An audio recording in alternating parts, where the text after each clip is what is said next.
Um, hey guys, this is SpongeBob SquarePants and VeggieTales for the win here, and welcome back to another movie review. Now, in this video, I'm going to be doing on a movie review based off of a TV show that I really liked that's from my childhood from 1984. And that movie is based on of a TV show from 1984. Yeah, this movie is Thomas and the Magic Railroad, which came out in the year of 2000. Yeah, this is obviously based off the 1984 TV show Thomas and Friends, and this is the first Thomas and Friends movie. So, yeah. I decided, to do a review of this movie, especially considering, it was announced, last month that Britt Allcroft, the creator of Thomas and Friends, who was also the director of this movie, that she passed away on Christmas Day of 2024. Which, rest in peace to Britt Allcroft. Yep, who created an amazing show, who made amazing characters that were brought through my childhood since I was little, through toys and television, of course. Yep, rest in peace to her. And rest in peace to Peter Fonda, one of the actors in this movie. Yeah, the actor that plays Burnett Stone. I know he passed away years ago as well.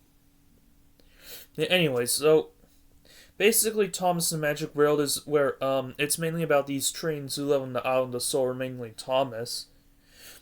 And life seems to be going well for them at first, but something has gone wrong. An evil Diesel comes back to the island of Sodor, named Diesel 10, and he threatens to destroy the lost engine,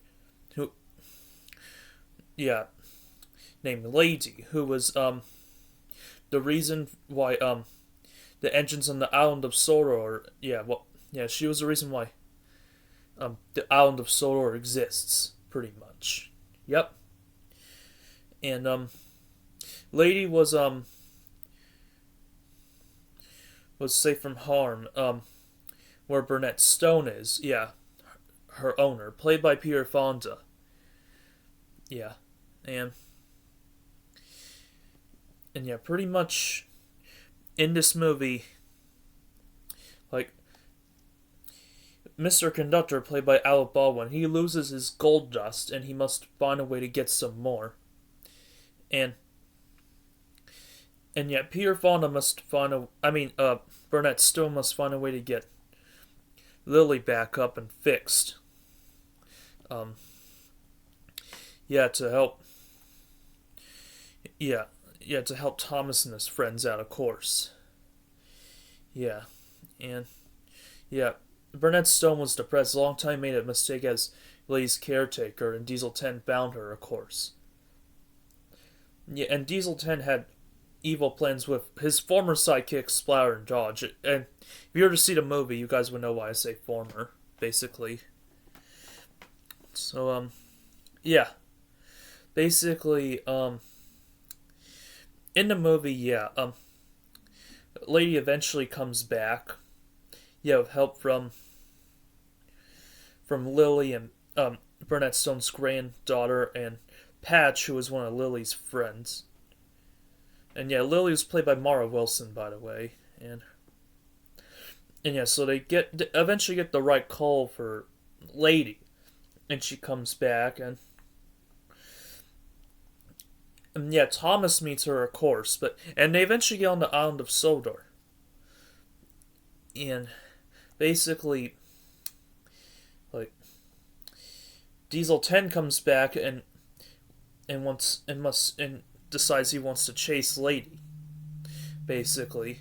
And they must get away from Diesel 10 and have him defeated, with the help of Thomas, of course. Thomas, Lady, and Burnett Stone get on this wild chase from Diesel 10, and Diesel 10 falls off a bridge and into a boat, and the magic is restored, and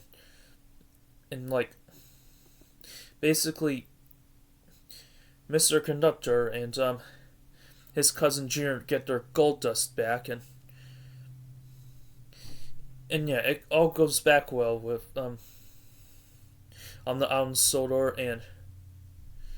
and Shining Time, and things go well again. Especially since Lady is finally back in this movie. Yeah, that's pretty much what the plot is. Now, what do I think of this movie? Well, this is a childhood movie, guys. I'm not gonna lie. Like, when I was little, I rented the VHS of this movie from a library, and that's how I watched it. I remember really liking it. And I remember seeing a teaser trailer for this movie when I was very little, but yeah, this movie was released before I was born. Because it came out in 2000, I was born in 2003. But yeah, and I remember watching this movie on DVD when I was very little, and yeah, I actually did rewatch this movie today on this DVD copy, and after rewatching it, I gotta say, it holds up. I have this movie on both VHS and DVD, and yeah, after rewatching it today, yeah, it still holds up. The story is very nice. I think it stays faithful to the show, Thomas and Friends. I mean, Thomas does not get as much screen time as the human characters, so the title does seem a little misleading, but that doesn't make it a bad movie. No, this movie is awesome. I think it's just as fun, entertaining as the show Thomas and Friends, a show that I grew up watching from when I was little. Yeah, I think so. But yeah, this is a fun movie. The live action animation I think holds up on the trains as well, yeah. Characters are amazing, especially Lady. She's my favorite character in the movie. I really like her a lot. She's awesome. And yet, Thomas and his friends are likable in this movie. I'll say that. I really like the voices they had in this movie for the trains. I really do. Yeah, Diesel 10 I thought was a very entertaining villain. Splatter and Dodge I thought were funny. The human characters were likable. Like, Mr. Conductor, played by Alec Baldwin, was likable, and Peter Fonda and Mara Wilson's characters, Burnett Stone and Lily, were likable as well, and I think the other human characters were likable too. I do know this, most characters that first appeared in this movie didn't appear after that. Like, the human characters in Splatter and Dodge, they were never seen again after this movie. The only characters that were seen again after this movie were Lady and Diesel 10. Lady only had one more appearance after this movie, which was the direct-to-video film Thomas and Friends Calling All Engines, which she appeared in the dream sequence only. That was her last appearance. And Diesel 10, he appeared in a few movies after this. He appeared in Thomas and Friends Calling All Engines, I know that, and Thomas and Friends The Great Discovery, the movie, that has a cameo appearance. And he was in Thomas and Friends Mystery Island Rescue, the movie, post-credits scene only. And he was in Thomas and Friends Stay of the Diesels, the movie. And he was in one episode called The Missing Christmas Decorations, but that was his last appearance. Like, he never appeared again after that. I know, I've heard about that, so, yeah. But I think this movie is awesome and underrated. Like, yeah, the soundtrack's very nice, especially songs like Shining Time, I Know How the Moon Must Feel, Locomotion, and Really Useful Engine. Those songs are really awesome and catchy. So, yeah. I think this movie is awesome, and yeah. I definitely give this movie, honestly, a 5 out of 5 and a 10 out of 10. That's my opinion. Like, yeah. If you're a fan of Thomas and Friends and have not seen this movie, I recommend checking it out. Yep, and yeah, once again, rest in peace to Britt Allcroft and Peter Fonda. So yeah, that's my movie review on Thomas and the Magic Railroad. I hope you guys enjoy this video, and I'll see you on my next video. Goodbye, everybody.